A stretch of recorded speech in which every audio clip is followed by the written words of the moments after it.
Welcome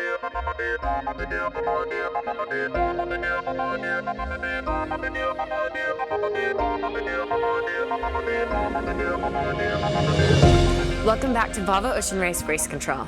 After 5,700 miles on leg 6, the leaders are now within 100 miles of the finish line in Newport.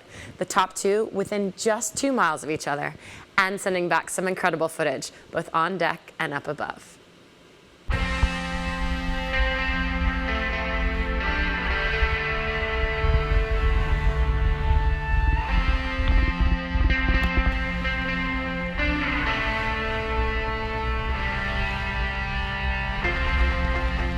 It's important for us just to stay next to Dongfeng and close enough to them that we can finish within one place of them, and obviously if we can do that, keeps our scoring on track for the race.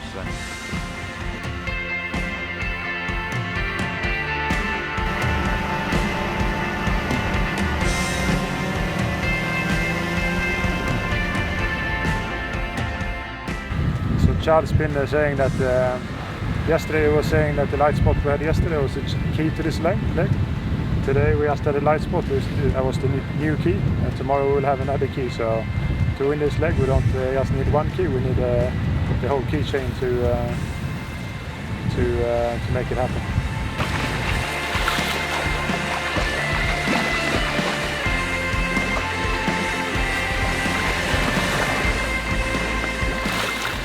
I don't really care when we arrive, as long as we're the first boat to arrive.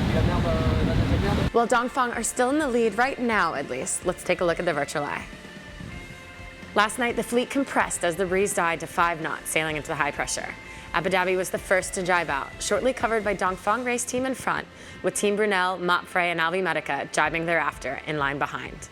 The breeze built slowly on the way out of the high and was gusting up to 30 knots by the time they crossed the Gulf Stream this morning. Dongfeng took the easternmost route, Brunel westernmost. Team SCA has lost a bit of distance as the leaders sailed into the breeze first, but we expect compression of the fleet again on their way to Newport. They've all gone from downwind sailing and southwesterly to a reach, and now some tacking as the breeze rotates northeast. We called Dongfeng's navigator Pascal shortly after their tack for a final rundown. Well, I was tacking inside after the tack, and I think it's not a too bad decision, because Abu Dhabi is tacking just behind us. So I think it's good. Is it a match racing game now? Are you just trying to stay between Abu Dhabi and the finish line? It's not match race, but we are too close now to the finish line to don't check what all the time. What they do, to imagine how they think to manage the weather.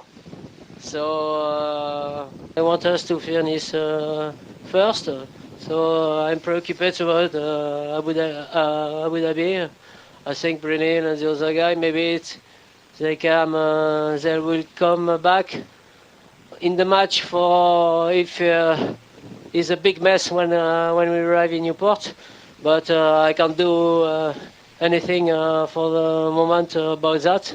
So concentrate about good strategy and also manage the speed about Abu Dhabi and what we do. Navigationally, tell us what you have between here and the finish line. You talked about light pressure. What are you expecting? In fact, normally wind is going to lift on starboard a bit, so we are going upwind and after reaching straight to Newport. But for the end of the night, it's a very light spot in Newport. I think very difficult to finish the leg.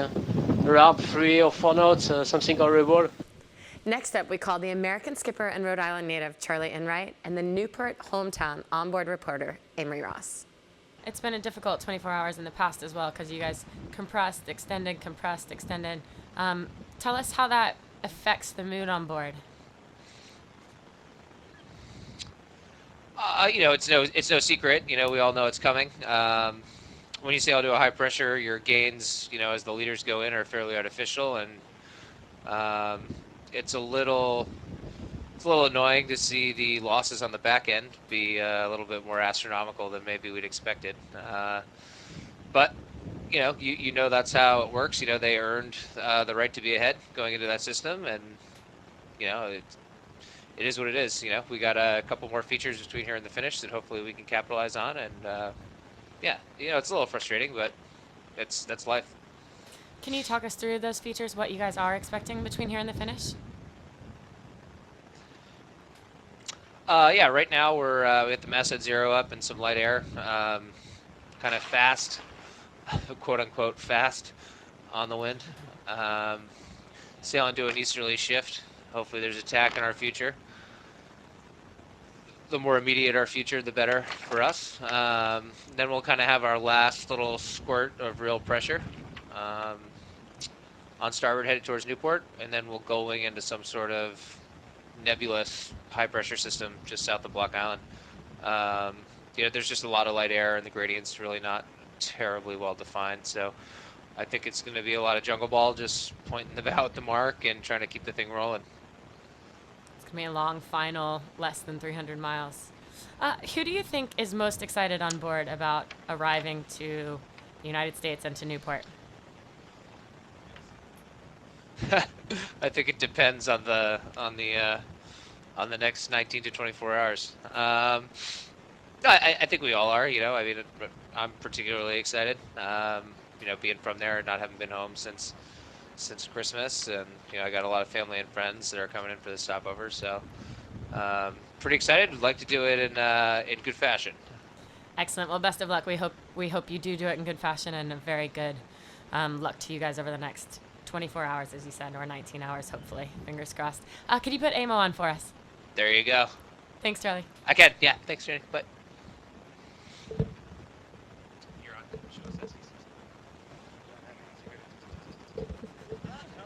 on. Yes. Turning the camera on. This is a job. Oh, no. We just lost him. Oh, you're back. Okay. A job Charlie probably wasn't expecting to have. I'm back. Wanted to talk to the other hometown boy. No. How do you feel about I think sailing? he enjoys being behind the camera as much as I enjoy being in front of it. Okay, well, we'll keep it short. Not very much. How are you feeling about sailing into your hometown, especially with this crew? I know you guys all get along super well. What's that like? Yeah, I think I'm more excited than I thought I'd be. I have a lot of homes, and Rhode Island's one of many over the last couple of years, and in such a way, I don't think I was ready to feel the kind of excitement I have now. And obviously, having family and friends there is a big part of that, and it's been a long time since I've been home. I guess it was probably August of last year, so it's been a long year away from Rhode Island, and there's a lot of familiarity to it all, and for sure, these last 100 miles are going to be agonizingly long. Well, it's definitely going to be a complicated night, as you've heard. The high pressure plus light air around Newport and possible thermal fills making it very hard to determine an ETA. Currently, we're staying somewhere between 10 p.m. and 1 a.m. in Newport time, which is 2 a.m. to 5 a.m. UTC, or 4 to 7 a.m. here in Europe. We will be live for the finishes, as always. I'll see you then, and for now, I'll leave you with this little bit from Dave's Suite. Sort of so close, yet so far. It's one thing to catch them, it's another thing to overtake them, and it's sort of first in, first out, and I think they got through the light patch and have taken off a bit. But we're still fighting, so we'll be there in the end, and it should be a good night. It's beautiful out here.